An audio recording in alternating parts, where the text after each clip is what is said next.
what are we talking about when we talk about vertical applications in pharma?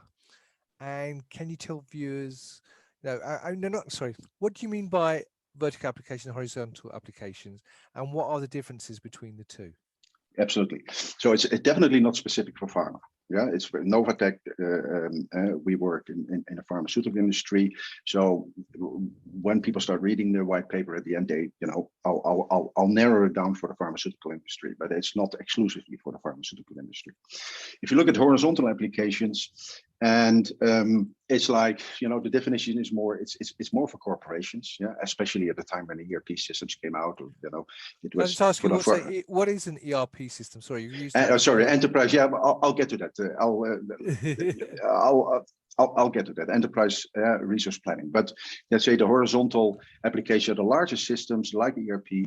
Yeah, in the early days it was just for the larger corporations, and they would focus on multi-operational processes. I get into the detail of that as well. Vertical ones, of course, when this is horizontal and this is vertical. Yeah. Are more domain specific, very domain specific. Yeah, with and the primary focus is, let's say, single operational processes. I was just eating a nut before, excuse me. So going back to your question, what is ERP? If you look at the ERP systems, they are really built for, they are mastering logistics processes. Yeah, although also there you have verticals. We're not going to talk about it. Warehouse management, manufacturing as in routing and bill of material for production control, order management, and financials.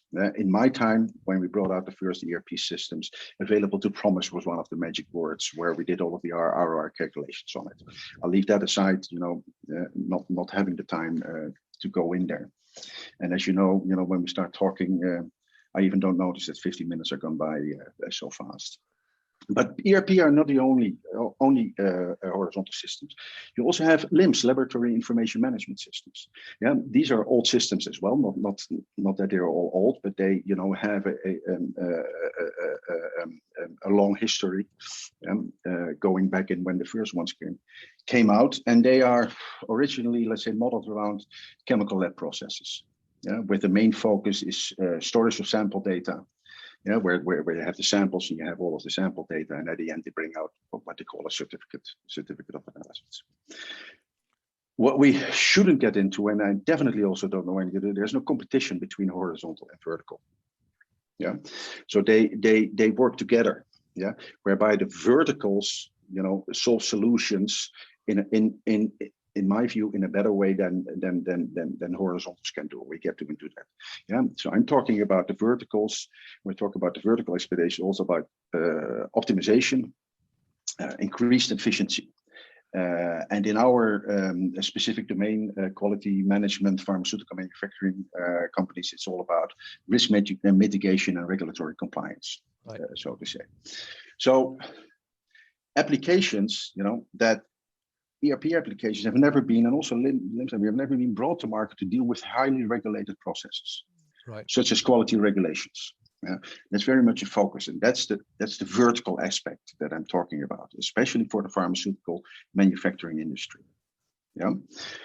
Since the introduction of ERP systems, or LIMS systems, as horizontal business applications, and nobody thought, by the way, about making a differentiation between horizontal and between vertical. I've been talking about for about 10 years, but that's probably my problem. But it's to make that change, and these systems became more or less the backbone of these enterprises. But with that. And in that time, absolutely fantastic, state of the art. Everyone was doing it. Everyone had to do it. And a lot of positives there. I've seen it as well. But over time, these backbone systems more or less locked businesses into proprietary technology. Yeah, and especially into a siloed data structure that came with it. Yeah. Where now, if you take a step forward, and especially let's say for the last 10 years, but you probably could say for the last 20 or 30 years, the world around us is changing faster than ever. Sure. Yeah, but also regulations change as well. Yeah, just recently, Annex 1, they just updated the Annex 1, one of the main regulations here active in Europe with 40 plus pages. I think it went from 15 to 50 plus. Yeah. Now imagine that you have everything organized by this huge horizontal system. Yeah, the time and cost to update the horizontal application to comply to these new regulations. I mean, that's a hell of a it's a hell of a job. Yeah, where these vertical business applications almost done through answering your questions, because there's a lot behind it, but these vertical applications are written for a specific industry domain segment. Yeah, those who have developed it, these systems like Novatek, but there are also other ones on the market here. We are definitely not exclusive there. They have studied the requirements of the end users in every detail. Yeah, and these applications, these vertical applications, are therefore in line with the exact needs of the end users.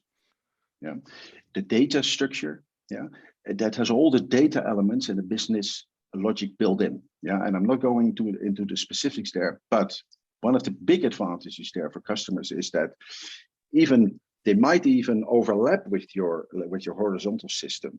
Yeah, there are no large customizations or other costly implementation processes that need to be undertaken. Furthermore, the built-in processes are easy to understand, quickly to implement, because they're made for the end users. Yeah, it's cumulative experience that we brought back in, the experience from the end users to constantly update them, making them very effective, time-saving, and cost-efficient.